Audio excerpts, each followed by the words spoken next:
सूरह नसर यानी कि मदद। जब मोहम्मद सल्लल्लाहु अलैहि वसल्लम ने लोगों को दीन की दावत दी, तबलीग की और उन्होंने अपने हक़ को अदा कर दिया, उसके बाद अल्लाह पाक के फरमाते हैं कि इज़ा जाअ नस्रुल्लाहि वल फतह, और आप ये देखेंगे कि जब अल्लाह की मदद आएगी, अल्लाह की नुसरत और अल्लाह की फ़तह भी तुम्हें हासिल होगा। रअयतन नास यदखुलूना फ़ी दीनिल्लाहि फ़ाजा, और जब लोग फ़ौज दर फ़ौज इस दिन के अंदर दाखिल होंगे। अभी का आलम यह है कि मुसलमानों की तादाद थोड़ी है, लेकिन अब अल्लाह पाक ये कह रहे हैं कि अब हम आपको फ़ौज दर फ़ौज लोग देंगे जो आपके दिन में दाखिल होंगे। इसके नतीजे में लोगों ने देखा, ये जो फ़तह की अल्लाह पाक ने बात की थी, लोगों ने देखा कि फ़तह मक्का के बाद जब आपको फ़तह मक्का हासिल हुई तो उसके बाद लोग फ़ौज दर फ़ौज दिन में दाखिल होने लगे।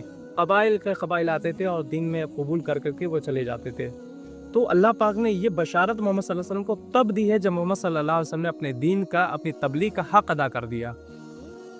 जब इस सूरह से ये बात पता चलती है, ये सीखने वाली बात है कि जब इंसान अपनी मेहनत का हक़ अदा कर देता है तो अल्लाह की मदद हासिल होती है, तो उसको फ़तह हासिल होती है। इंसान जब एक कदम नहीं बल्कि 100 कदम नहीं बल्कि हज़ारों कदम चल चुका होता है, तब अल्लाह की उसको मदद हासिल होती है, तब उसको फ़तह हासिल होती है। फसब्बिह बिहम्दि रब्बिका वस्तगफिर, तो तुम अपने रब की तस्बीह करो, उसकी पाकी बयान करो, उसका शुक्र करो, उसकी तारीफ़ करो। बिहम्दि रब्बिका वस्तगफिर, इस्तग़फ़ार करो। यहाँ पे अल्लाह पाक ने ये नहीं कहा कि तुम इस के नतीजे में जश्न मनाओ। मोहम्मद सल्लल्लाहु अलैहि वसल्लम को जो अल्लाह पाक ने सिखाया है कि इसके नतीजे में तुम्हें चाहिए कि तुम ये क्रेडिट अल्लाह को दो, उसकी तारीफ़, उसकी तस्बीह, उसकी पाकी बयान करो, उसका शुक्र अदा करो।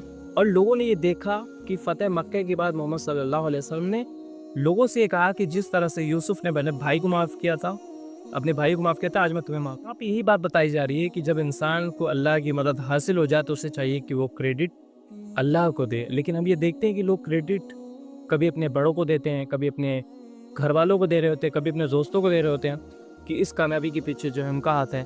लेकिन हकीकत क्या है कि इंसान को उस कामयाबी तक पहुंचाने वाली सिर्फ और सिर्फ अल्लाह की ज़ात होती है, और अल्लाह नहीं चाहता तो उससे बड़े बड़े लोग हैं जो वहाँ तक नहीं पहुँच पाते।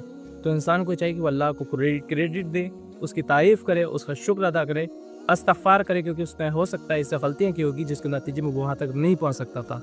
इन्नहु काना तव्वाबा, और अल्लाह बड़ा ही तौबा कबूल करने वाला, बहुत तौबा कबूल करने वाला है।